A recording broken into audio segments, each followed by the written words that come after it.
Hi, I'm Flathead Associate News Editor Ariel Cohen here with Student Assembly Presidential Candidate, Vice Presidential Candidate Curt and Melanie Levine. Hey. Hey. So, why are you guys running for Student Assembly this year? Simply put, we love the college and we think the Student Assembly can do a lot more for students. Melanie and I have both been involved in the SA in the past. I was a senator my freshman and sophomore year. Melanie was the undersecretary for Green Life for sophomore year. So we have executive and senatorial experience. This year, outside of the SA, I think the SA has improved itself in a number of ways, but in other ways it's simply not fulfilling its mandate. We really hope to use the SA to bring student groups together and make everything about the Student Assembly more accessible. The Student Assembly should be coming to you. People shouldn't be coming to the Student Assembly. Curt and I also represent a broad range of activities on campus, from Curt's experience in his social fraternity and in the campus publications, as well as my experience with IR Club and service on campus. We really have knowledge of everything that goes on at the school, and I think we'd be great representatives of the student body. Great. So, with all your experience in various student organizations, how exactly do you plan on bringing the SA to the students? Oh, absolutely. Well, I was the executive editor of the Virginia Informer before running for this position. I've been involved with it throughout my college experience. And the one thing that they taught me there, and from running for SA when I was a freshman, is that you can never discount the power of advertising and just coming to people. A lot of people at the school, most people who are here love to be here and love to help whatever you want to do. I'm always so encouraged by if you just ask someone to do something with you generally, they'll come out and support you. And I think the Student Assembly should be looking at filling its positions with a wider range of campus, not favoring one aspect over another. But also in terms of, basically at its core, the Student Assembly is a funding mechanism. And we can come to organizations and teach them about the funding process a lot more clearer. Currently, certain organizations are unquestionably favoring the funding process. And that's because they've built relationships with the administration, they've built relationships with certain senators. That's unacceptable. The SA should be sending, we'll appoint people, I'll come myself, it doesn't matter, Melanie and I will come ourselves. They can come to organizations and teach them how to seek funding. It's not that hard, it just takes some time and it takes some effort. I also see my experience in the service community at William & Mary as influential in my decision of wanting to run for vice president. I think that a commitment to community engagement really characterizes the student body here, and there's a lot that can be done from a unifying body like the Student Assembly to give support and connect these groups. So that would be something that I would hope to do. So many of the students and the candidates have expressed the desire for more transparency in the Student Assembly. How do you hope to bring about this sort of transparency and knowledge of what you're doing in the SA to the greater student body? Well, Curt and I actually have a lot of ideas on our platform about how to make the SA more transparent. One of those is holding president and vice president office hours so students can come talk to us about what they want and what they need from the Student Assembly. We also want to live stream Senate meetings, publicize the notes better so that people know, what goes on in these meetings and what their student activities fees are going towards exactly. There's definitely a disconnect between the student body and the elected officials, so I would say just making that connection more. Absolutely. open. When I was in the Senate, I chaired the Senate Outreach Committee, and this was something that was near and dear to my heart, and I had to work with Calvi and the executive to handle this when he was vice president. That was really his project, and I think we took strides with it, but I think we can still very much improve it. I mean, it's just really simple. I think people would be vaguely interested in reading Senate minutes, these kind of things, not exclusively relying on campus media or word of mouth of what's going on. While most people probably won't look at a live stream of the Senate feed, it is a nice touch. If people want to see it, they know it's there. And do you have any plans to make the Student Assembly more relevant to the general student body and make them more interested in what's going on?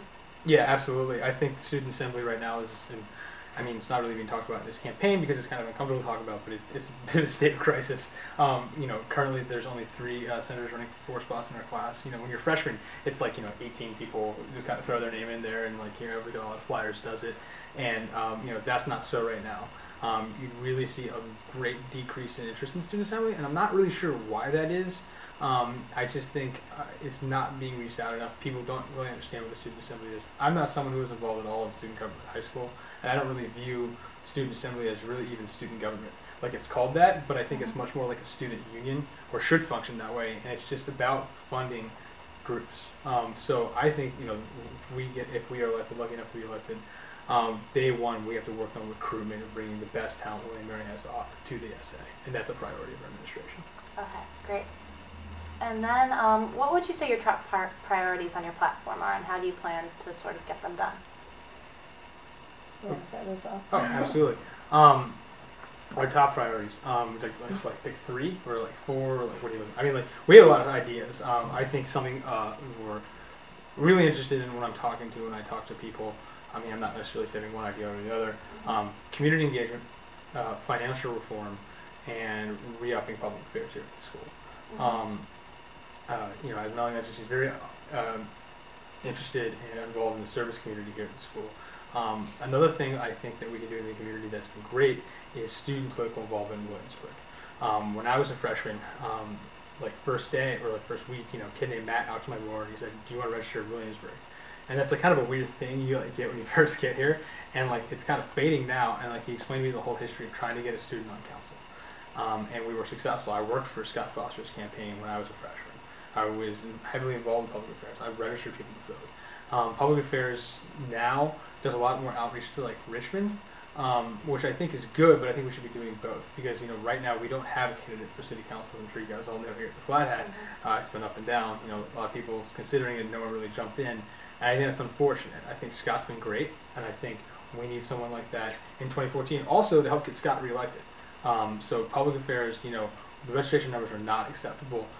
And even not even city council, getting people to come out to neighborhood meetings, it's all good. The student assembly in the last 5 years, before any of us came here, greatly improved relations between Williamsburg, Town Gown, that kind of thing.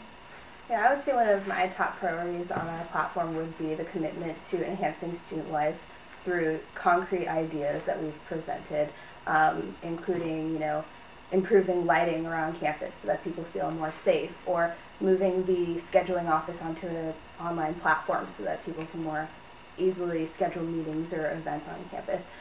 Creating a database for student leaders to be able to input their information and contact each other if they want to co-sponsor events.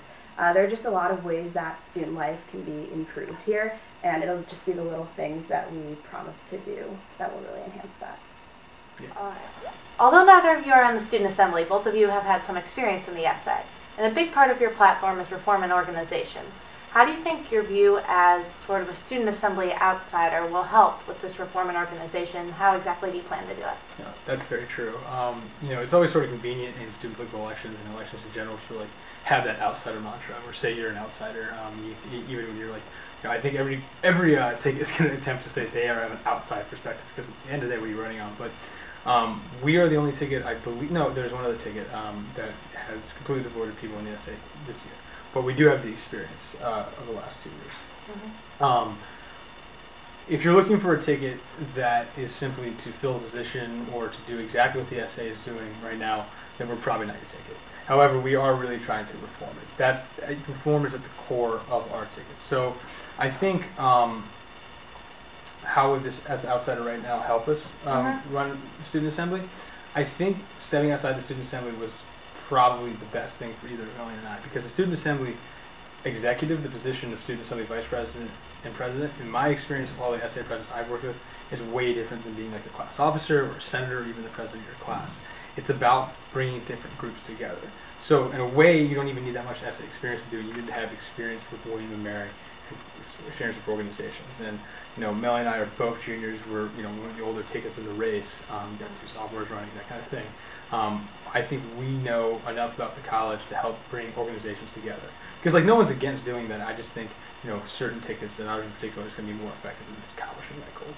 Okay, great. Right, and myself, just having experience as Vice President of the International Relations Club, I've worked closely with the SA in terms of getting funding this year.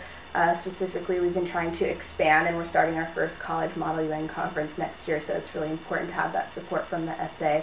And just at first, we didn't really know what to expect, because the SA is seen as self-sustaining and therefore not in need of additional funding, but really we're going to benefit greatly from it. And I think that's something we want to focus on, is making sure that organizations get the funding they need to be able to expand and grow. And we'll be committed to that next year. Absolutely. In students we trust. Students first is our slogan. Certain organizations right now have a leg up in the finance process, and other organizations are left out simply because of sort of sketchy relationships, these kinds of things. We want to make the finance process more available and more open, and we want to fully fund organizations. In a way, it's almost like a limited student assembly. We trust student organization leaders to control their own funding. If they don't spend all the money, they can go on the rollover. But we have a lot more faith in student organization leaders than any of the other tickets. All right, great. Thank you so much. We really appreciate your time. Absolutely. Thank you.